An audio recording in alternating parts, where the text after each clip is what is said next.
অনেকের মধ্যে খুব এমনকি হাসাহাসি পর্যন্ত বন্ধু মহলে চলতে থাকে, অনেকটা পারিবারিক কাপলের মধ্যেও চলে যে পুরুষ না মেয়ে তাদের যৌন চাহিদা বেশি থাকে, এবং অনেকে এইটাই পুরুষরা অনেক সময় চিন্তা করে থাকে, এবং মেয়েদের ক্ষেত্রে অনেকে আপনার গুগল সার্চ করে বা অনেক ক্ষেত্রে দেখা যায় বই ঘাটাঘাটি করে চিন্তা করে যে না, মেয়েদের ক্ষেত্রে যৌন চাহিদাটা বেশি থাকে কোন বয়স পর্যন্ত।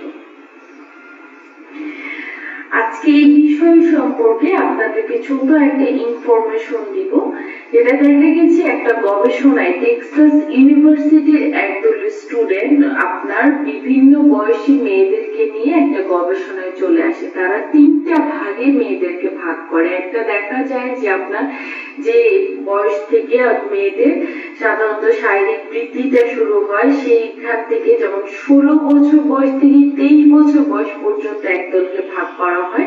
আরেক দলকে দেখা যায় আপনার 23 বছর বয়স থেকে 33 বছর বয়স পর্যন্ত ভাগ করা হয়, এবং পরবর্তীটা হচ্ছে আপনার 33 বছর বয়স থেকে 53 বছর বয়স পর্যন্ত মেয়েদেরকে ভাগ করা হয়। 3 বছরের মেয়েদের উপর গবেষণা করে তারা দেখতে পায় যে যাদের ক্ষেত্রে আপনার শারীরিক বৃদ্ধিটা মাত্র হচ্ছে, অর্থাৎ 16 বছর থেকে 23 বছরের যে মেয়েদের প্রতি সাধারণত দেখা যায় যে পুরুষদের আকর্ষণ হয়তো এই মেয়েদের প্রতি বেশি থাকতে পারে, কিন্তু এই ধরনের মেয়েদের শারীরিক চাহিদাটা সবচেয়ে কম থাকে।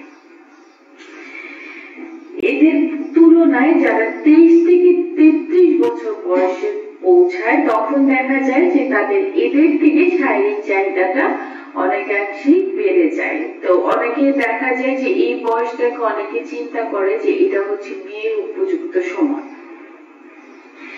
এর পরবর্তীতে আপনার 33 থেকে 53 বছর যে বয়সটা, অনেকের ক্ষেত্রে দেখা যায় যে 33 বছরের একজন মেয়ে সাধারণত দেখা যায় যে তার দেখা যায় একটা বা দুইটা বেবি থাকে। অনেকে মনে করে যে বিয়ে হয়ে গেছে।